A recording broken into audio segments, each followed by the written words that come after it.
નમસ્કાર દર્શક મિત્રો, એચડી ન્યૂઝમાં આપનું હાર્દિક સ્વાગત છે। હું છું આપની સાથે આરડી વાઘેલા। જોઈએ આજના મુખ્ય સમાચાર। અંકલેશ્વરના સજોદ ગામની સીમમાંથી તાલુકા પોલીસે જુગાર રમતા 4 જુગારીઓની અટકાયત કરી ₹15,000ના મુદ્દામાલ જપ્ત કરી કાયદેસરની કાર્યવાહી હાથ ધરી છે।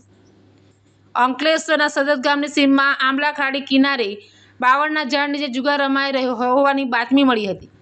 રોડ પોલીસે મળેલી બાતમીના આધારે રેડ કરતા જુગાર રમતા ચીમનડાયા પટેલ, જયંતિ ધીરજ વસાવા, પ્રવીણ રમણ પટેલ અને નટવર વસાવાને ઝડપી લીધા હતા અને સ્થળ પરથી રોકડા મળી કુલ ₹15,000થી વધુનો મુદ્દામાલ કબજે કરી ગુનો નોંધી કાયદેસરની કાર્યવાહી હાથ ધરી છે।